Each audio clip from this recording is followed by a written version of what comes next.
বর্তমান আমরা বিভিন্ন সমাজে যদি একটু তাকাই, দেখতে পাই স্বামী সারাদিন পরিশ্রম করে আসে, সারাদিন কষ্ট করে আসে, ঘরের মধ্যে আসার পর স্ত্রীকে যদি বলে আমার জন্য একটু খাবারের ব্যবস্থাপনা করো, স্ত্রীর মেজাজ যদি ডিগ্রি ঠিক থাকে তখন সবকিছু রান্নাঘর থেকে এনে স্বামীকে ব্যবস্থা করে দেবে।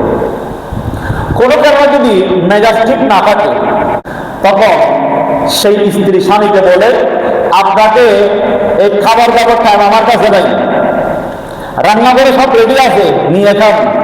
এক এক পরিবারের মধ্যে এক এক অশান্তি হাদিসের মধ্যে আসছে। যদি স্বামীর আনুগত্য করে তাহলে সেই মহিলার কি ফায়দা হবে?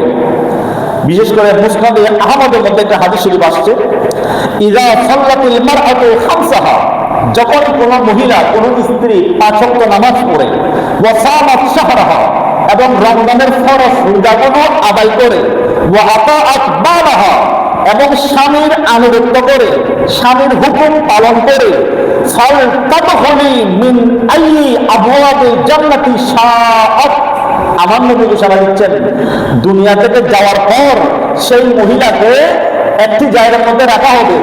এরপরে বলবে তোমার কাছে আমি 3টা গুণাবলী পেয়েছি। নাম্বার 1, 5 ওয়াক্ত নামাজ আদায় করেছো। নাম্বার 2, তুমি রমজানের ফরজ রোজা আদায় করেছো।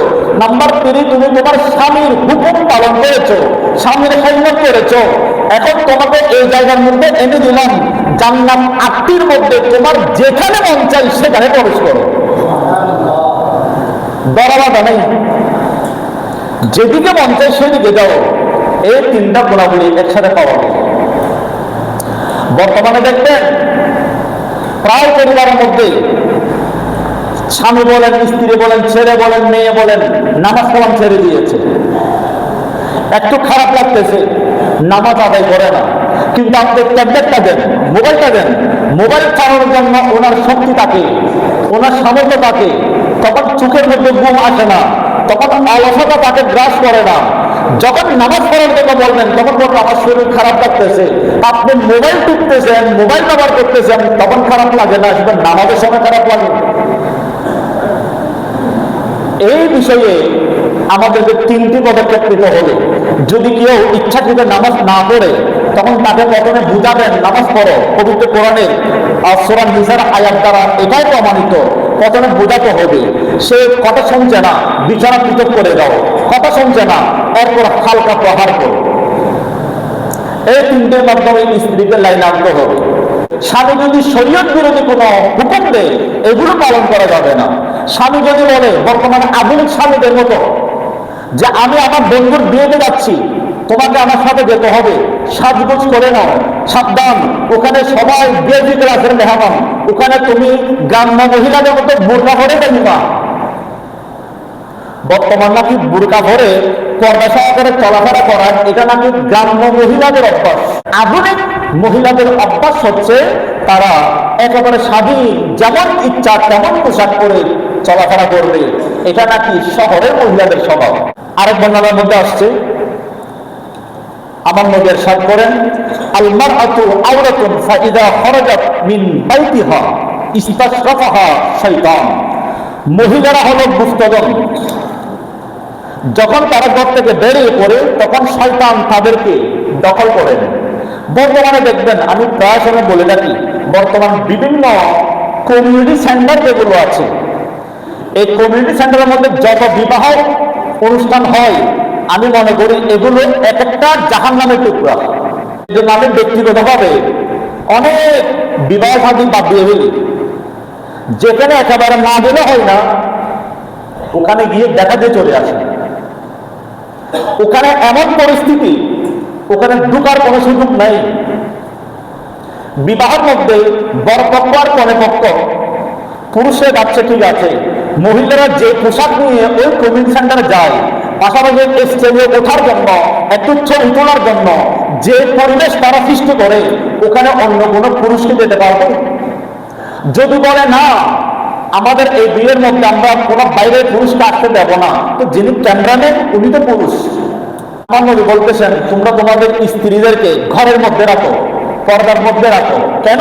তারা গুপ্তধন, তারা দামি জিনিস, কলা, যেভাবে কলার ফুল থাকলে, কলার ছাল সহ থাকলে মানুষ কিনতে যায়, জোড়া কত? 20 টাকা, 30 টাকা। কেউ যদি কলার ছালটা ছুলে থালের উপর রেখে বলে আমি এই কলাগুলো বিক্রি করবো, কেউ কি কিনতে যাবে? যাবে না। কেন? ওই কলার মধ্যে মশা, মাছি, অনেক কিছু বসবে, এগুলো তো আবর্জনাযুক্ত, এগুলো খেতে পারবো না। ঠিক সেভাবে মহিলাদেরকে আল্লাহ পাক পর্দা দিয়েছেন, তারা দামি জিনিস তাদেরকে লুকিয়ে রাখার জন্য। আমাদের মহিলারা দেখবেন সিটি গোল্ড যেগুলো আছে নর্মাল, এগুলো স্বাভাবিক পরে চলাফেরা করে, যেগুলো অরিজিনাল গোল্ড স্বর্ণ যেগুলো আছে, হীরা মুক্তা যেগুলো আছে, এগুলো সচরাচর যেখানে সেখানে তারা করে না, স্পেশাল গোপন জায়গায় লুকিয়ে রাখে, কেউ যাতে দেখতে না পায়। কি ব্যাপার, তুমি কতগুলো পরে হাঁটতেছ আর কতগুলো গোপন জায়গায় রেখে দিছো, কারণ কি? তখন সে বলবে এগুলো দামি জিনিস, এই জন্য গোপন জায়গায় রাখছি, এগুলোর দাম নাই সেজন্য সচরাচর ব্যবহার করতেছি, হারিয়ে গেলেও সমস্যা নাই, চুপ ডাকাতে নিয়ে গেলেও সমস্যা নাই।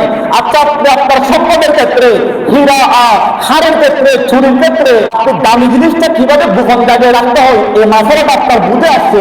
আপনি মহিলা মানুষ, আপনাকে তো আমার আল্লাহ দামি করে পাঠিয়েছেন, আপনি দামি জিনিস আপনি নিজেকে কেন বাইরে নর্মাল জিনিসের মধ্যে প্রকাশ করে দিচ্ছেন? আপনি দামি থাকবেন তখন যদি আল্লাহর হুকুম মোতাবেক নিজেকে গোপন জায়গায় রাখেন। ঠিক কিনা বলেন? সর্বশেষ কথা হলো, স্বামী হচ্ছে স্ত্রীর জন্য জান্নাত, স্বামী হচ্ছে স্ত্রীর জন্য জাহান্নাম। স্ত্রীর প্রতি যদি স্বামী রাজি থাকে তাহলে সেই স্ত্রী জান্নাতি, স্ত্রীর উপর যদি স্বামী নারাজ থাকে তাহলে সেই স্ত্রী জাহান্নামী।